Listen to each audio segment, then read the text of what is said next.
I'm Alan Sepinwall. I'm a TV critic. I'm Kathryn VanArendonk. I am also a TV critic. We are friends and neighbors, and we love to talk about TV with each other. And now we're going to talk about it with you.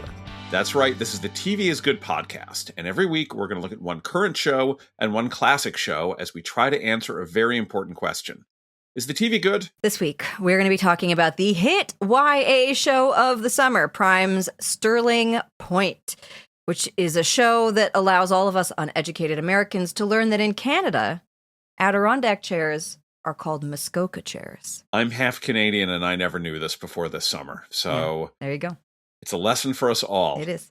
Then when we're done with that, it's Christmaka in August as we travel back to Orange County to talk about the OC. That's a show you know nothing about. I'm very excited to introduce you to this important show from my college years. I'm very into learning all about the OC. Mm-hmm. First, we got to do some housekeeping. Last week's episode, when we were talking about lanterns, the subject of heroes came up. And as we've talked about, we record these things in advance. So this was all recorded, produced, edited, ready to publish before the terrible news that Hayden Panettiere died at the age of 36. Yeah. It was a really tragic loss. Like a lot of people, Heroes was a show that I watched religiously and was really blown away by when it was first on TV. And so much of that was because of her performance. I also really liked her in Nashville, a show that was a mess otherwise. But it, you know, when somebody passes away at 36, of course, it is always especially tragic.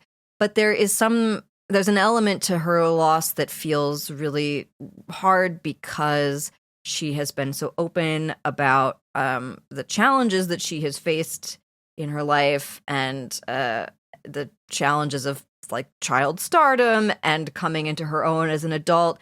And so there is just this unresolved sense that this person was never able to fully escape and become the self-realized, fully comfortable, happy adult that she so deserved to be. Yeah, when your mother is pushing you to do like 50 commercials before you turn 5 or whatever the number was, that's not healthy. When the person who is supposed to protect you is instead looking at you as a meal ticket, which is a thing we may talk about again when we get to the OC segment, that's not good. And she talked candidly about the struggles of that with addiction, with domestic abuse. It was not, for all the stardom she had and all the success she had, it was not an easy life. And it's really sad. And I remember her popping up first in Remember the Titans, which is a sports movie about the sport of football, Kathryn. I know you don't care about sports. And she's a little kid, and she's the daughter of the assistant coach played by Will Patton, who's working under Denzel Washington. And because Denzel has been promoted over her dad, Hayden hates him. And it's these bunch of scenes with like 10 or 11-year-old tiny little Hayden Panettiere going toe-to-toe with freaking Denzel Washington and holding her own.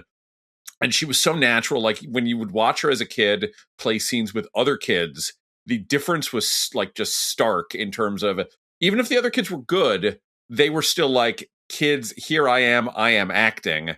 And she was just very natural. And obviously on Heroes, I think she, as much as anyone, was responsible for why that show became as big as it did in that first year. It's so hard to even know what to say, except that it is always crushing when you have to reckon with what this industry in particular can do to people's lives. And this is certainly a really incredibly tragic instance of that. And, you know, our thoughts go out to her daughter, I think, who will have to live without her mother now. And it's so sad. Yeah, and just, again, we should sort of put an anchor down on this. We're recording this on Thursday, so we don't know if any developments have come out about this before you're hearing this on Monday. This is why we're not mentioning it. Yeah. All right, there's no really easy way to transition to this, so I will start off by saying, Kathryn, you sound much better today. Yeah, I am. I feel much better. I want to thank everyone for all of the advice that I was sent about sore throats and coughing and vocal exercises and various teas to drink. and I have done my best. I am clearly much better. I was reading out loud to my kid as I do most nights, and was feeling my range of vocal powers return to me.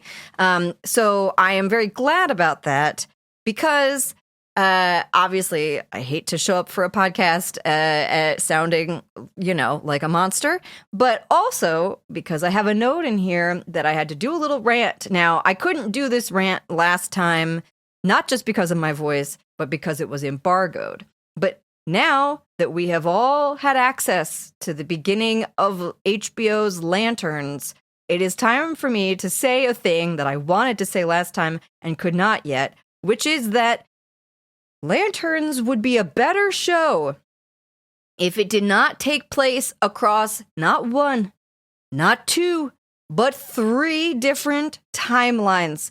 Multiple timelines, and like flashbacks, and like various, and this is a scourge that is driving me insane. And I would have mentioned it, obviously, if it weren't embargoed in Lanterns, but I am particularly frustrated by it because I have just watched screeners for a show that won't be out for quite a while yet. It also has multiple timelines that is like the entire season just bouncing willy-nilly back and forth between so many stages in these people's lives. And it's not that this can't be done well. Of course it can be done well. Any story structure can be done well. It's that it's really, really hard to do well. And I think the thing that tends to lead people to believe that this is a good idea, the like, ooh, it'll create mystery, it'll create cliffhangers, you sort of like, this one thing will eventually lead to this other thing, and so every time you get to the moment that you feel like you're leading up to, instead you're going to bounce back. This is the exact thing that makes it so insanely frustrating. Like, tell the story you want to tell. If there's an interesting thing, show me the interesting thing. Do not keep yanking the rug out from under me, being like 6 years earlier.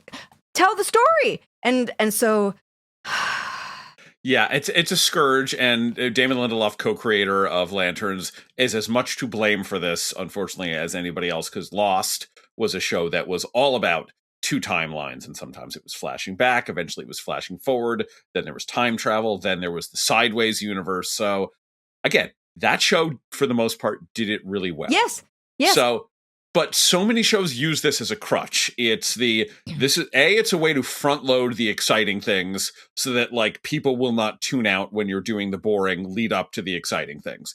And the answer to that is not, let's do this out of order and get the record scratch of, you're probably wondering how I got here. Mm-hmm. It's to make the boring stuff interesting. Mm-hmm. It's to like say, all right, this aspect of the character is interesting and you need to care about that before you get to the exciting stuff. And the problem is there's all of these shows, not all of these shows, but there's this handful of shows that do this kind of thing brilliantly, like a Breaking Bad, which opens up midway through the events of that first episode with Walt in the desert in his underwear holding the gun.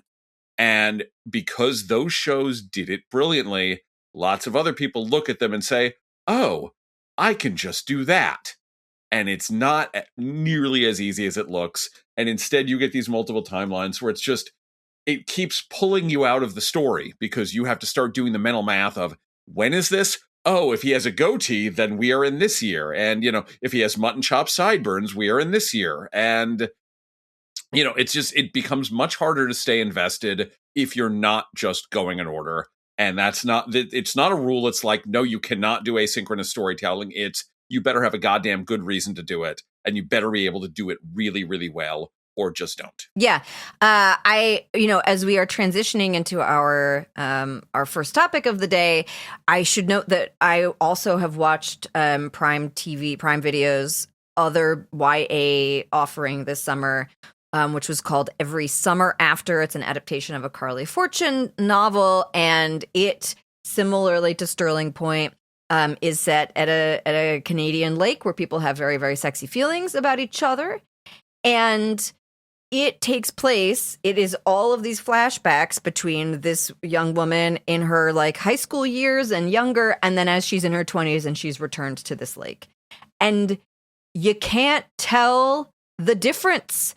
You can't see the difference between when she is in high school and she is like in this love triangle between these two boys and when they're in their 20s. And so I was constantly looking at this thing and being like, wait, what is happening now? Is this revelation?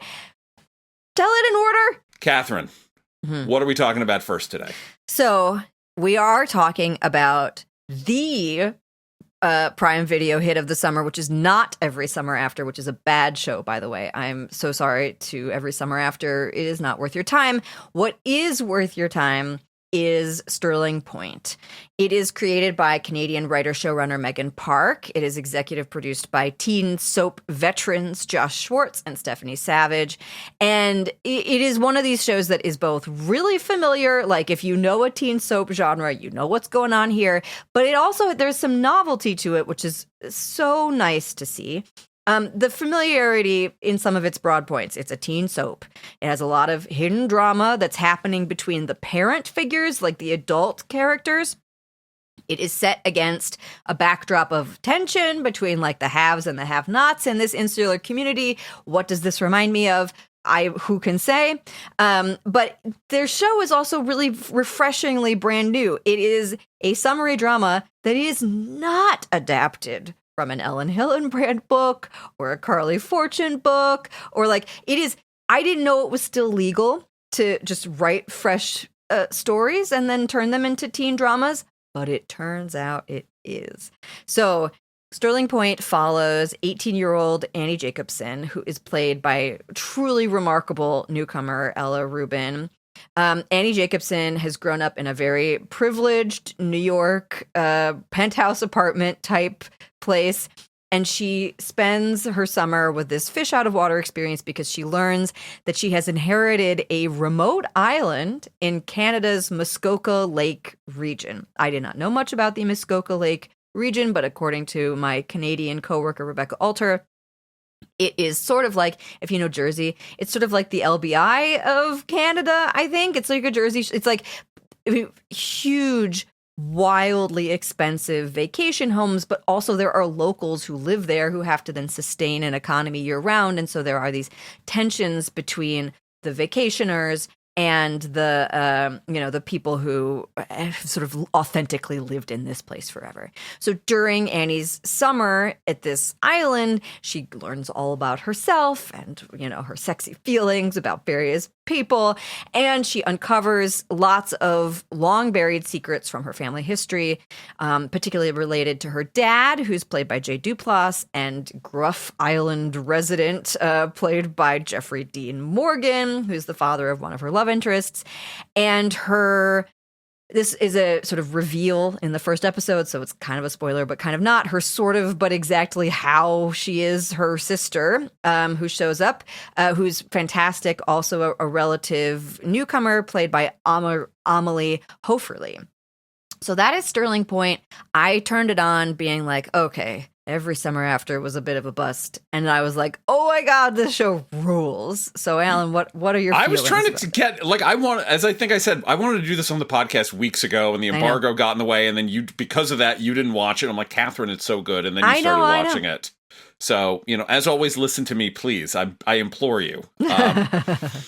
And there was something else I was going to say, but I completely blanked. Oh, yes. We are going to do spoilers about this season because it's been out for a while, but we're going to get to that in a little bit, and we'll warn you first. So if you're just sort of curious and haven't seen it yet, we'll talk in more broad terms first. And before we do that, I have to do a disclaimer.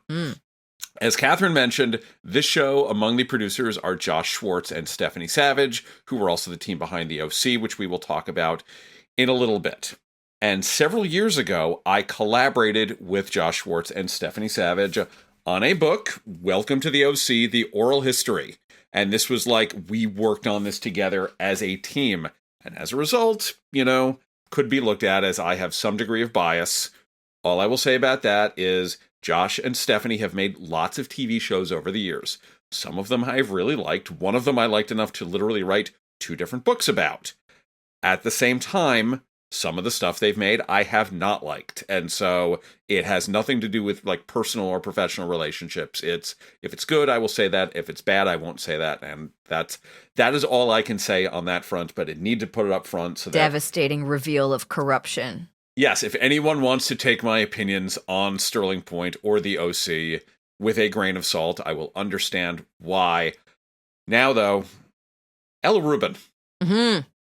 Yeah. My God. You know, there is just this thing that happens. It can happen in any on-screen medium. Sometimes it's film. Often it happens in TV because they do tend to be first jobs for people. They sort of show up as minor characters, or it's like somebody has found them. But you have this where you watch them and you're like, what? And just, you know that this person is going to have a long career and that they are so good at this role, and that you can feel as you're watching it, you can feel the casting directors just like they're knocking things over as they are reaching for their phones, you know? And that is Ella Rubin in Sterling Point.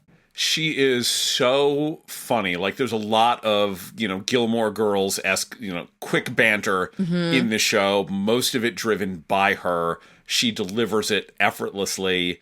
She's so funny that there's a bit in the first episode where, again, she's established as this type A, super smart, high schooler who, the inciting incident is that she's devastated to learn she didn't get, a special Wharton summer program because she has her whole life on track. And then she finds out she's inherited this island from the grandfather she never knew, and she's got to fly there, and she takes an Ambien because she somehow does not understand that a flight to Toronto from New York is really, really short. And this should be one of those things that's like, oh my God, I hate this person. Yes. And she is so winning and so charming. They're like, okay, this is just a silly thing that she did. Yeah. And everything that happens on the show, this is a soap opera with big, constant reveals, which we'll talk about. And every single time she responds to it like a person. Like, she just sort of is like how an actual human being you would expect to react in a moment where they're being told this latest insane batshit thing. She's really vulnerable. She's smart. She works well with every single scene partner. I have not seen her in anything before. I think, like you, she's going to have a very long and thriving career. And obviously, as we talked about with Hayden, this is a weird business. It's especially a weird business when it comes to women. But, she's someone who's going to work. Yeah. Yeah. We'll talk, as we get more into this show, we'll talk about the many tones that it is all trying to hold together. And part of the reason that it hits so hard is that she can work just as well in these very light, super cozy spaces, but also in these big cliffhangery, dramatic reveal things. She's so good at both sides of that. I think there's also something that I kept looking at a little bit and being like, I'm not sure how I feel about this, which is that although she is a perfectly age-appropriate age to have been cast as an 18-year-old young woman, she looks and sounds and feels a little bit older than a lot of her fellow castmates, particularly the boys who are her love interests. And I because there are just some people who you're like, this person somehow has managed to leap out of the teen years faster than other people have. And then I realized, this makes complete sense. It is perfect that she is, first of all, because she is this New York teenager. New York kids famously are mature beyond their years. Everyone has seen Gossip Girl, and that's kind of both our cultural and I think rooted in some truth about what also from Schwartz and Savage. Yes, what it feels like to grow up in Manhattan, particularly Manhattan, or these high pressure areas of New York if you're a privileged kid. But it's also just the reality of being an 18-year-old girl. Kind of the boys have caught up, but often they haven't fully caught up yet. And so you are walking around in the world looking like a full-ass adult, and meanwhile all of the boys who are the same age are in this just edging out of this awkward, they don't know how long. They're still getting growth spurts. And so actually I think it feels quite grounded the way that the casting works in this show. Although I remember when I was watching it ahead of you, I was texting you some sort of vague responses, and one of them I remember is they make a big deal about the fact that Annie has not had sex yet. Yes. And it reminded me of when we talked about Elle earlier in this run of our podcast, the Legally Blonde prequel. They make a point that, like, Elle Woods, at the time we're watching the show, has not even so much as kissed a boy yet. Mm-hmm. And it's this thing that I think a lot of YA shows are trying to do of saying, all right, we don't want our characters to be too far along sexually because we want to be able to dramatize these big milestones. And, you know, and we see that over the course of this season with Annie. And, you know, Ella Rubin's in her 20s. She looks in her 20s. And this, again, like a lot of things about the show, it shouldn't work, but she makes you feel in those moments like, oh, she looks older, but she, like, is emotionally younger, and, like, she is not necessarily ready for this. Yeah, yet. And she plays the romantic scenes with both of the guys who are her love interests, because there's always a, like, do you go with the rich boy, or do you go with the, like, authentic island guy? She plays both, like, the romantic scenes with both of them really, really well. There is a scene later in the season where she and one of these guys are in a closet, and he does this move. They're sitting down on the floor, this wooden floor of this closet, and he does this move where he, like, pulls her across the closet floor to him so that he can kiss her. And I was like, okay, Sterling Point, like, this, it's really... It hits pretty hard. Yeah, and they do a really good job of making both of those guys plausible. Yeah. Sometimes when you have these love triangles, you know, the pretty and pink dynamic of the rich guy and the poor guy, one of them is, like, awesome and one of them is kind of a douchebag. Yeah. And they get the balance right. Like, you can understand why she is drawn to both of them. Yeah. I mean, I think the deck is mostly stacked towards, like, the townie, because that's just the show's sympathies are ultimately with the townie. Sure. But, like, the rich kid is nice. You get him. Like, you get why she is into him. He's got perfectly appealing floppy hair, as is required by this genre. He's got a traumatic backstory, but it's not traumatic in a way that overbalances everything. It's just it's like a parental pressure trauma. Yeah, great stuff. I do want to just plug briefly here. I wrote a piece for Vulture, I think last week by the time you are listening to this, that is about this specific subgenre, which I think is really interesting that it has become as successful as it has, coming off of Heated Rivalry, where the big romantic set piece at the end of that show takes place at the cottage, which, you know, is a different looking but very remote and isolated cottage by a lake in Canada.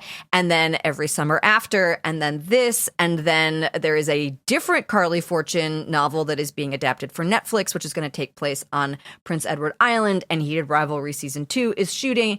And I just want to say that if you're gonna have, like, serious self-reflective feelings, probably with some sexual elements and kissing and angst, this summer you can't do it at a beach. You can't do it at a sandy beach. You can't do it at a boardwalk. This is not a swimming pool space. No, this is, you better be by a lake. Those waters better be dark. There's going to be loons. There's going to be Muskoka chairs. There's going to be bonfires, and there's going to be grilling, and there's going to be boats, but they're not going to be yachts. We're not doing yachts. We're doing little dinghies that all of your friends have piled into, and they're a little rusted on the side, and that makes the golden light look lovely and authentic and real. We're doing serious Canadian escapist, no social media because there's no cell phone service feelings this summer. Yeah, no, you would not be doing the OC at, like, Newport Beach now. It would be at some kind of lake. Yes, that's right. Lakes, not oceans. Okay. One of the things that, even though this is created by Megan Park, who's a really interesting person, because we talked, for some reason last week, I think Secret Life of the American Teenager came up. Megan Park was, like, a young actor herself. She was on that show, and then she realized, like a lot of younger actors, like, this is not really what I want to do, but I want to be in the business. So she's become a writer-director. If you haven't seen it, her movie My Old Ass, which is a time travel story about a teenager who gets to meet her older self, played by Aubrey Plaza. Really lovely movie, also set on a Canadian lake, because that's just how she rolls. Mm-hmm. that was really good. So she created it, but Josh and Stephanie are producers out of it. And one of the things that this show has in common with the OC, besides a gift for high-speed banter, is the fact that, like, the adult characters are interesting. And this is always a challenge with the teen soap operas of, you need to have adults there for a variety of reasons, not least of which is just you want to have some more veteran actors. You also want to be able to market the show to a wider audience who will not have heard of Ella Rubin, but like might necessarily recognize Jeffrey Dean Morgan or even Jay Duplass. And there's not really room for isolated adult stories like there were on the OC. It's always tied into the kids. But those guys and Missy Pyle, who plays the mom of the rich love interest, they're all really, really good. You know who's great? Missy Pyle. Missy friggin' Pyle. You just get the sense that she walks onto set and is like, all right, here's the scene. Here's what we're doing. Here's the tone. We're all in it. Here's the space. I got it. Like, I cannot think of anything I have seen her in the last several years where I have not been so delighted to see her. Anything that she makes is better because she's in it. She just has this fascinating energy because she's like 8 feet tall. Yeah. And she's gorgeous, but she's gorgeous in this like weird way. So, you would see things like Galaxy Quest where she plays the alien and every expression she makes isn't quite right. And so for a lot of her career, she has been cast as these really intense weirdos. And here it's just leading into, no, Missy Pyle's a babe and she could be this like real caricature of the unfeeling, wealthy, mom. And she's not. Like, she's there to party and she's drunk or high in a lot of the scenes, but she also seems like a person. And in moments when she's trying to be empathetic, like, you believe that she is, even if her sense of empathy is not quite what it needs to be in these scenes. And even if her advice is not always helpful. No. But also, I am totally here for just a straight up Stacey's mom career for Missy Pyle. Like, yes. Good on her. Yeah. Go get it. Yeah, absolutely. I mentioned before the kind of hangout quality of this show. And I just want to point out that in the streaming era where so many shows like Sterling Point are 8 or 10 episodes, soaps have really struggled, I think, because when you only have a limited time period to tell these stories, you don't get a lot of space to be like, these people are friends. These people are friends. They enjoy hanging out with each other. They get these minor stories that are not necessarily tied to like the big plot reveals. You get room to see who they are when they are just hanging out with each other. This is why we love sitcoms as a genre. But it is also a really vital piece of successful, particularly teen, but successful soaps, because all of the crazy cliffhangers means so much more when you have a baseline. And it's very difficult to establish a baseline when you are not working with a 22 episode network season and you're not doing this kind of like, here's just the regular, this one's a regular episode. Nothing crazy is going to happen here. We're all just going to hang out. And one of the things that I think makes Sterling Point so effective is that it has figured out how to carve out little spaces for all of these teens just love to hang out on a boat or next to a fire, and they roll around in the grass together and just seem like they legitimately have a great time being friends and being regular people.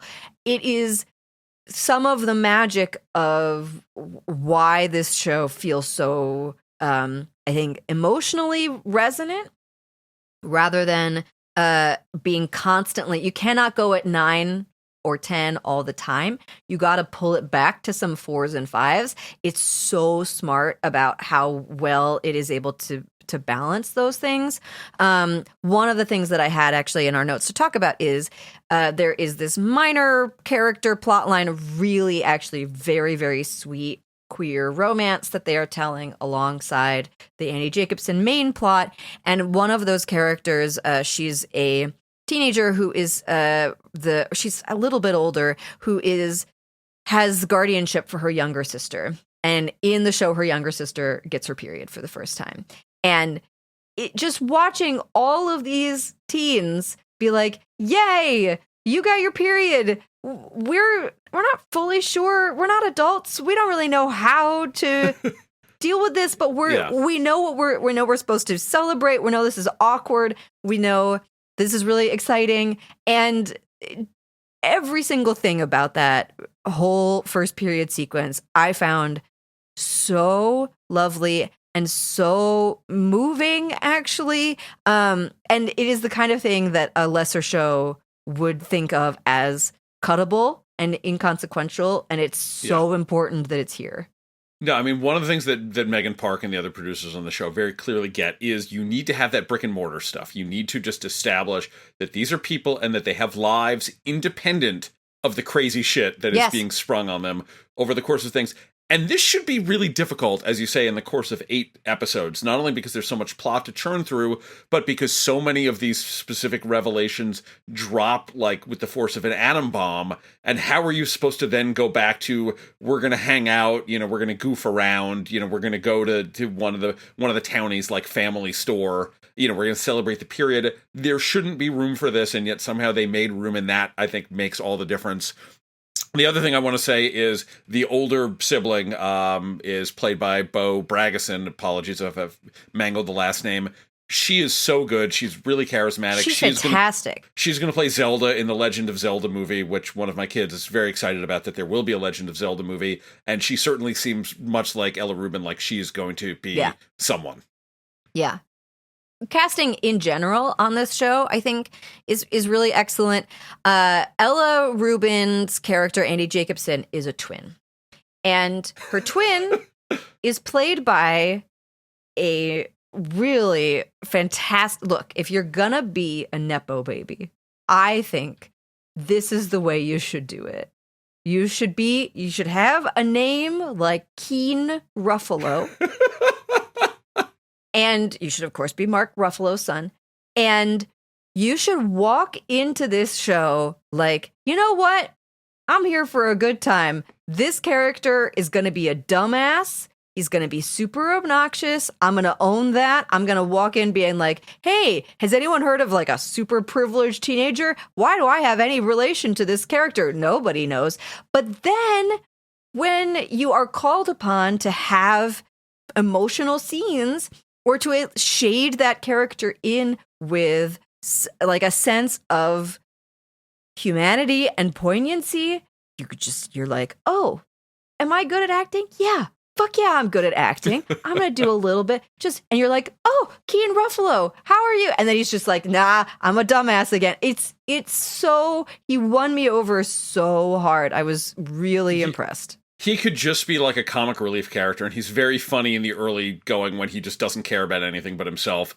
But like later in the season, you start getting some vulnerability out of him too, and he's really, really good at that. Really great. Good on you, Keen Ruffalo. All right. So we've talked in broad strokes about the show, which I don't know that we mentioned that it's on Prime Video. But so if you're still interested in watching, you can go back and save the rest of this and jump ahead to our OC discussion. Now, spoilers. Mm-hmm. So, and I'm going to forget some, but amongst the things we learn over the course of this is that Annie's mom had an affair with the Jeffrey Dean Morgan character, and the result of that... Who has a name, but unfortunately my brain said, oh, that's Jeffrey Dean Morgan, and that was would you believe that he seems really soulful and gravelly? Gruff. Yeah, he's never done this before. No. So, the result of this affair was Ramona, the Amelie Hoferle character. And so Annie and Ramona are half-siblings. But then, wait, there's more. There's more? Well, also it's important, Annie and her twin brother, Keen Ruffalo, are adoptive children. Yes, exactly. Because they were told their parents tried and tried to, like, get pregnant, and it wasn't working. And the existence of Ramona suggests that the infertility problem came from their dad, played by Jay Duplass. But late in the season, Annie figures out that both Ramona and her dad are colorblind. And what are the odds of that? And they do a DNA test, and it turns out Ramona is not Jeffrey Dean Morgan's daughter. She is Jay Duplass's daughter. So she is not just the half, like, she is the full biological child of Annie and her brother's parents. Yes. You know, and it becomes this whole complicated thing, and everyone's upset many, many different times. And in many different flavors. Because first it's like, I was abandoned by my parents in this way, and you were abandoned by your parents in that way. And we can relate about that, but we also are frustrated by each other. And the Amelie Hofferle character, Ramona, is like, you know, Annie got to grow up with all this privilege, and everyone kind of forgot about her and the resentment of that. And then it flips, because then Annie feels all of this weird like resentment toward Ramona, because she's like the real kid of both of her parents in a way that she was never allowed to feel. And like, this mom also died when both of them were either brand newborn or 3 years old. Do not think for a second about the timeline of all of this. Do not just stop. The second you start questioning how old is everyone and when did each of these things happen? No. It is illegal. It is not allowed. It will no good will come of you asking these questions. Yes, and I really like also, okay, I mean, to my point earlier about the multiple timelines of show, it would be so easy to do the flashback, flashback episode. You can see it, right? The penultimate flashback episode. You get the young mom, you get the young Jeffrey D. Morgan, and you can like all of it's playing out between all of these adults. And instead of doing any of that nonsense bullshit, they're like, here's a cassette tape. It's a cassette tape in which the mom has recorded some messages, and they get to learn a little bit. And then later in the season, one of them is like, what if we turn the cassette tape over and listen to the other side of the cassette tape? In fairness, this is Gen Z. Mm-hmm. No, I think it's cassette good. Tapes are so far removed from their technological basis that, like, would it even necessarily occur to them that there could be something on the other side? Absolutely. I'm not complaining about that plot point. I think it's a good, funny, smart plot point. And I also think it's fun that the only way they can listen to this cassette tape is like one guy's truck that still has a cassette player in it. Yep. But it is such a relief to be able to access these past timeline stories without needing to do that really homeworky origin story plot. Yes. But to get back to what we were talking about before, the thing is, each one of these different revelations is immediately followed by like, well, why didn't you tell me this sooner? And one of the things that happens on a lot of shows like this that are very twist-based is that the twists are driving everything. And all that anyone is ever allowed to do is respond to the twists and be upset by the twist. And the upset is then used in turn to keep people apart. And instead, what happens on Sterling Point is again and again, somebody finds something out. They're maybe shocked for a minute. They're maybe shocked for a scene or two. And then they get together and they talk about it. And they have a real conversation like an actual person would, even in the context of this insane soap opera bullshit. And like, then they're like, okay, we have to move forward from this. And so Ramona and Annie have a number of different fallings out, but they never last for very long. And then you're able to go back to, okay, we are in this world and we're seeing this friend group and all of that, which, as you said, is like maybe the most appealing part of it. The other stuff it's not window dressing. It's obviously crucial, but I think the real appeal of the show is not the twist. I think the real appeal of the show is you want to go up to this lake and be with these guys. Yeah. I mean, did I look up Muskoka vacation rentals? Maybe. Who can say? For our classic segment, this seemed a very easy pick once we decided to do Sterling Point. We are going to talk about the OC. We just passed the 23rd anniversary of the first of many, many teen soaps that the aforementioned Josh Schwartz and Stephanie Savage worked on together, the OC. For those who don't know, this stands for the Orange County. Even if no one from the actual Orange County in California has ever used that term, or at least never used it before the show, and I suspect anyone who uses it now is using it ironically. Mm-hmm. The OC starred Ben McKenzie as Ryan Atwood, a kid from the wrong side of the tracks in Chino, a crime-ridden hellscape compared to Newport Beach. He gets taken in by a wealthy family headed by Peter Gallagher's Sandy and Kelly Rowan's Kirsten Cohen. He gets an instant brother and best friend in Adam Brody's Seth Cohen. He gets a love interest in Misha Barton's Marissa Cooper. Seth, in turn, is pursuing Marissa's best friend, Summer, played by Rachel Bilson. The show was an instant phenomenon. It made stars of most of the young cast, made a star showrunner out of Josh Schwartz, who was like in his mid-20s at the time the show was being made, one of the younger people to ever like create and run a network TV show at the time. It is also one of the classic burn bright, burn hot, burn out stories where more or less it was done creatively by the end of that first season, even though there's some good stuff in the later years. As I chronicled with help from Josh and Stephanie in the book, Welcome to the OC, The Oral History. Actually, the second time I wrote a book about the OC, because the very first book I wrote is the very tastefully titled Stop Being a Hater and Learn to Love the OC, which is a pamphlet of roughly 145 pages that I wrote in 3 weeks at the end of the show's first season. Wow. And was paid just enough to buy a washer and dryer with. What a beautiful story. Yes. Yeah.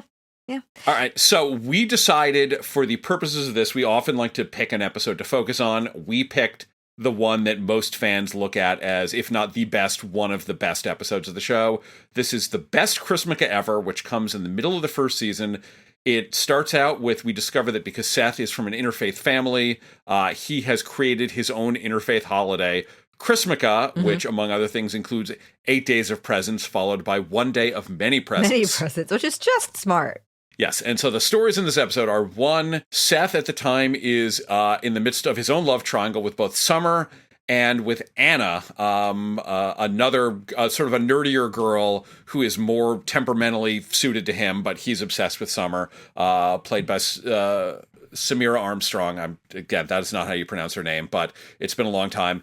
And in the meantime, Ryan is upset because the holidays are always hard for him because he grew up in this broken family where everyone would be drunk and abusive on Christmas.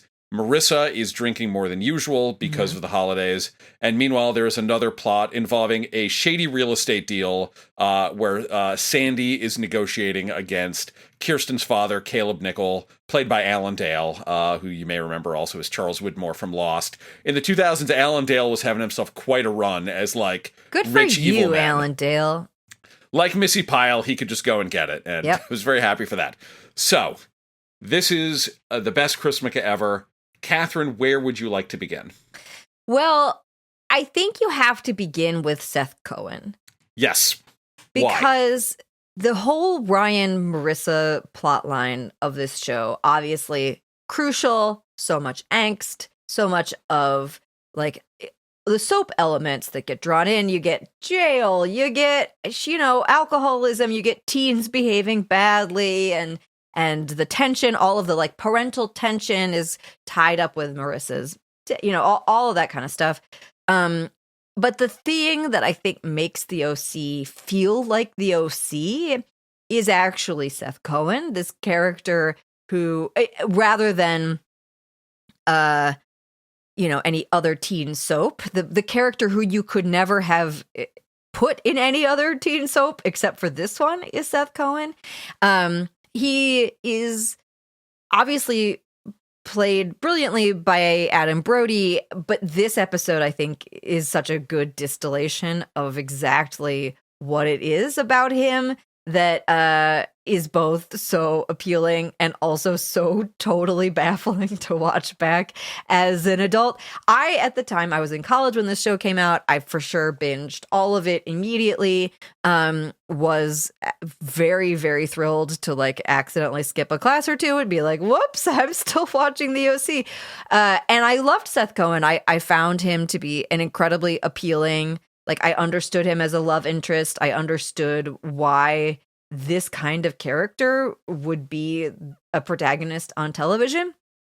But looking back now, I'm like, he's this incredibly sort of nerdy, odd teenager who forces everyone to participate in his elaborate kind of dictatorial family rituals, who has wildly improbably found himself two incredibly hot girls who are both so desperate to be his girlfriend that they've showed up at his invented holiday to give him themed gifts, one of which involves dressing up as a sexy superhero when you don't even know or like superheroes.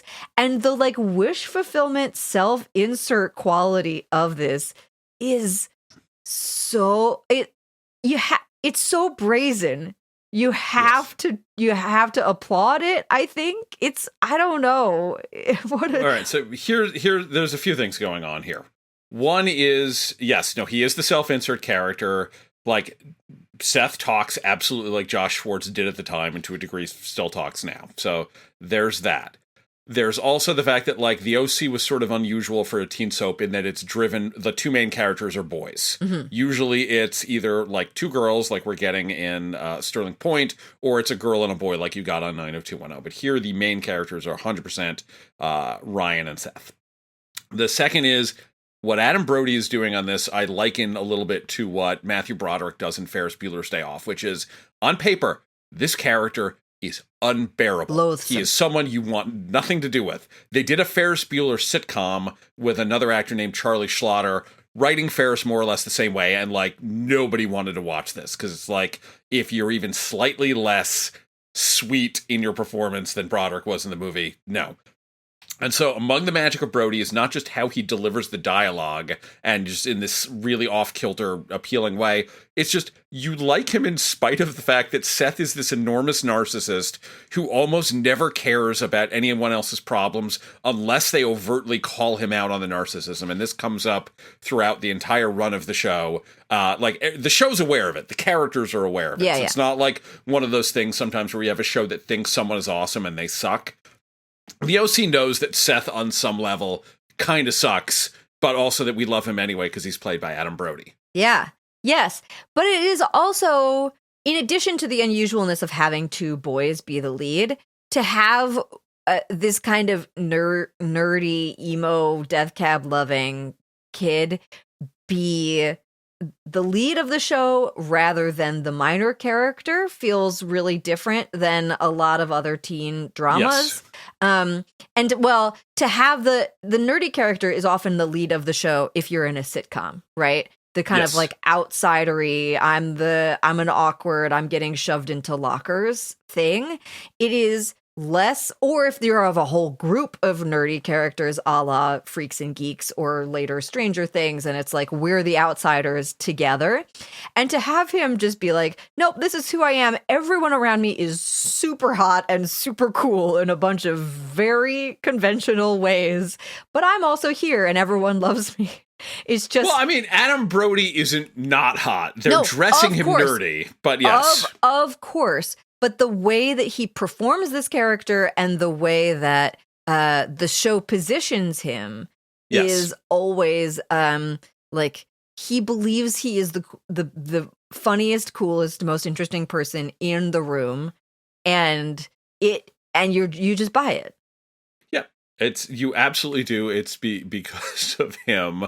The other thing I think about, I noticed a lot when I went back to binge the show to do the oral history is, Seth, like, was sort of at the vanguard of probably an unfortunate trend in popular culture of the adorable nerd who really likes the girl who is not into him at all and will not stop and ultimately deserves her simply because he loves her. Uh-huh. And that's become, kind of our default, and it has shaped the thinking of a lot of, like, actual people. The nerds have taken over a lot of things, and as a nerd myself, I can say this, it's not been good. No. The level of entitlement that you can see in Seth is something that has just become exponentially worse in both the real world and fiction. Really poorly. We are going to put a pin in the role of nerd culture in our lives, a pin that we will revisit some months in the future when we talk about the screeners that I just binged earlier this week that Alan hasn't seen yet. Okay, I'm looking forward to that, although maybe not based on what you've told me about this show so far. I actually think it's a super compelling show, but my feelings are wildly mixed at the same time. All right. So again, I want to make this clear. This is, in hindsight, a problem, and and it's gotten worse with other things. In this actual show, especially at this phase of the show when it was firing on all cylinders, it works because the dialogue is so good, because Brody and Bilson and Armstrong are all really good. They make you believe this utter nonsense of the two girls just shamelessly throwing themselves at Seth Cohen. Seth Cohen. I watched this so differently as a parent than I did as a kid. As a kid, I was like, oh, this is so awkward. And how did this happen? And why, I did it. I for sure had some, why are these two girls doing this, at the time? But it was tempered by all my other feelings about like seeing this kind of nerd become a love object that made sense to me. Now, as a parent of daughters, I'm like, God, everyone stop and consider what's happening. Stay away from Seth Cohen. Have some respect for yourselves, Summer and Anna. Also, this is one of those ones where you watch it back and because you know the show and they obviously don't know that they are characters in a show, there is no way to have access to this information. But you're like, Seth and Summer versus Anna. You're like, Anna, I'm sorry, but this battle is not going to happen. Do you not realize they're Seth and Summer? Well, but here's the thing. There was a lot of Team Anna at the time. I think I probably was Team Anna. I think because I'm like, look, they actually like the same things. And, Samira Armstrong, gorgeous also. It's like, why is he going after the girl who does not like him, who does not care about anything that he cares about? More importantly, why is she dressed up like Wonder Woman for him? Yes. No, it's really, it's quite something. But obviously in real life, Brody and Rachel Bilson had started dating. They had chemistry for days. And so that, again, chemistry and performance will forgive an awful lot of writing that does not make sense. Yes. Good. I'm so happy. I mean, that is one of the happy stories of Hollywood careers. Yes, although they are no longer together, but they have found happy lives on their own. So the other among the many interesting things about the OC is it debuted in the summer. It debuted August 5th, I believe, in 2003. And there's this tradition of soap operas about teens, or soap opera stories about teens being put in the summer and doing really, really well.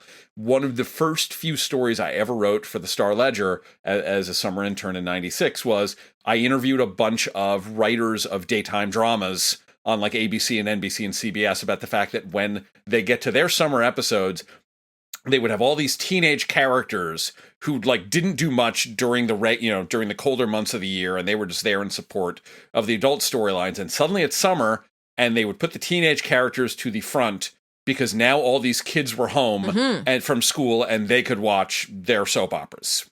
And so that was the thing. Beverly Hills 90210 went from sort of this modest success to the end of the first season. They just stayed in production and produced this summer run of episodes where everyone is hanging out at the local beach club. And that's when 90210 really became a phenomenon.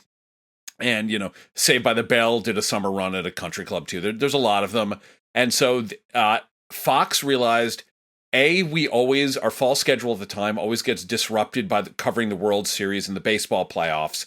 Shows have to take a lot of time off. So if you debut something, it airs 2 or 3 episodes and then is off for 6 weeks, you're dead. And so they thought, A, this is a sexy show about kids, and B, we have the World Series problem. Let's debut it in the summer. We'll run 7 episodes, I think, and then they will take a break. And so it's all these episodes taking place in the summer in Newport Beach and climaxing with this big misadventure where they all go down to Tijuana and Marissa overdoses and Ryan has to scoop her up from an alley and carry her dramatically in the dark. God, yeah, we could have very easily done that episode as well, because that's another classic. So this is more to the comedic end of the OC, although there's some heavy stuff, and then that one is more to the melodramatic end.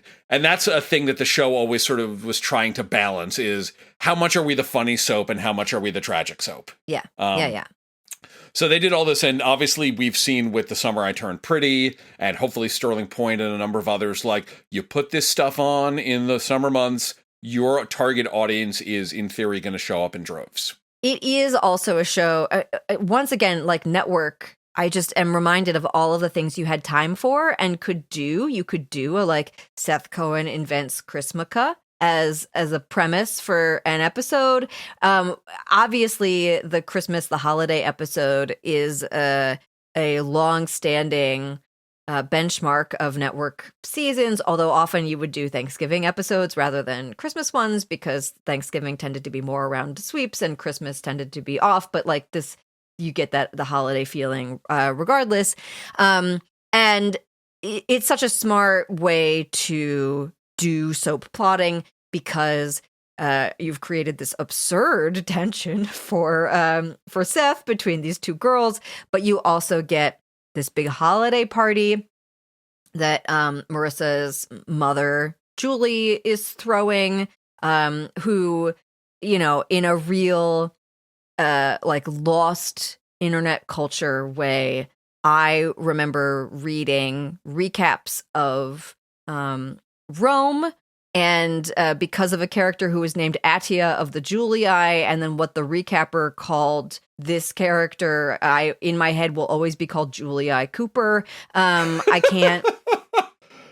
That's just who she is. Yeah, and she was like a scheming redhead as well, wasn't she? Yes, she was another scheming redhead, and so a Television Without Pity recapper called this character Julii Cooper, and I just can't. That's all I've got now. And well, so shout out Melinda Clark, by the way, being like Missy Pyle is bringing very big Melinda Clark energy to Melinda Sterling Clark. Point. Absolutely.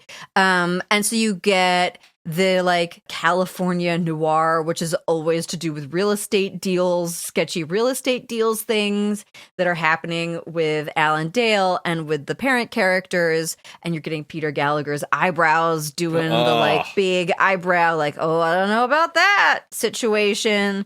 But then you also have this setting for this high pressure because Julii Cooper is trying to impress and marry Alan Dale's character. And so she wants Marissa to be perfect and to go talk to him. And Marissa is like all depressed. And so she's drinking at this party and Ryan has to rescue her and she's been shoplifting. And it lets you do fun holiday feelings, Seth Cohen being absurd, but it gets to also have all of that super melodramatic stuff happening underneath. Yes. Yeah. Yeah. I mean, one of the things that Josh and Stephanie talked about with me for the book was like they didn't have a franchise. Sandy's a lawyer, but like the show's not about Sandy, and they kind of kept bouncing him around to different legal jobs, and we'll talk about the parents. But like there's none of the kids has a job. There's no like crime of the week or patient of the week or anything else to drive story. And so they realized early on, holidays will be our franchise, and we will do a Christmas episode every year. We will do a Thanksgiving episode every year. We will do like every possible holiday you can do in a show that mostly takes place from September through May. In a later season, they have one where the holiday is just like, today it rained in California, and everyone lost their minds. Yes, and that's the one with the upside down Spider-Man kiss between Seth and Summer. So this was the thing they did, and specifically with Christmas, which is like the show did not invent that. Like one of the writers mentioned that like that's what their family used to do, and you would hear other people talk about it. But now it's like you can buy Christmas greeting cards now. But it also works well as like sort of a metaphor for the Seth story, which is he's stringing both of these beautiful girls along because he doesn't want to pick one, in the same way that he's trying to have the best of both holidays and mixing them together. And he keeps talking about the combined power of Jesus and Moses, even though Moses has absolutely nothing to do with the holiday of Christmas. And I wonder if like an original draft was like Jesus and Judah Maccabee, and someone at Fox is like, no one in our audience is going to get Judah Maccabee. So, despite the Friends Maccabee, the Hanukkah armadillo, I feel the like holiday armadillo. Yes. Yeah. Another interesting thing I realized when we picked this episode is that the defining aspect of the show, other than maybe Seth Cohen and Marissa Cooper, because Misha became like the two of them became the big breakout stars early, was the music.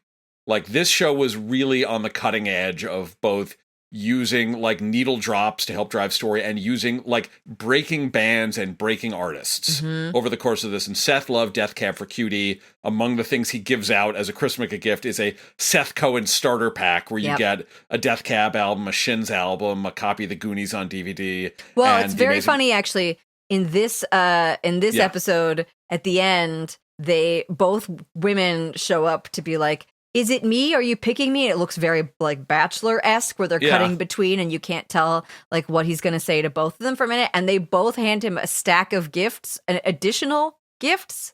Or no, he's handing them to they're them. Giving he's back giving the them to starter them. pack. They're giving back the starter pack. And he goes, well, you can't have too many copies of the Goonies. Like, it's just... Yes. Yeah. So this is an episode with really, I think the only like modern needle drop is the Dandy Warhol song, and everything else is like an older Christmas song.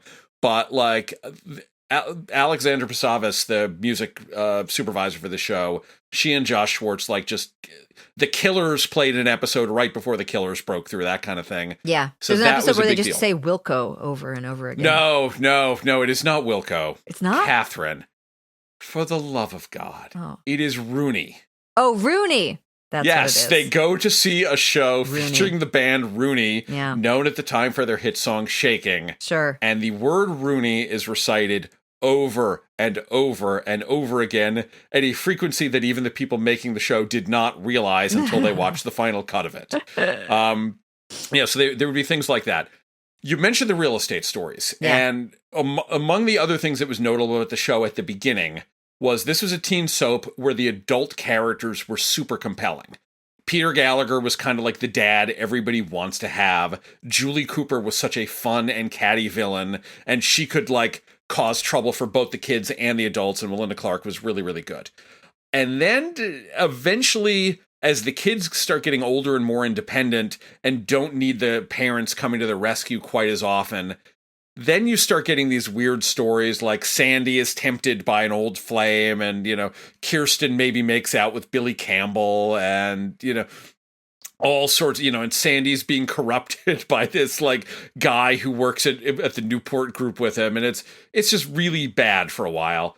But like at this point, they were still mostly good, but you're also a lot of talk about real estate deals, which seems somewhat besides the point for. Yeah.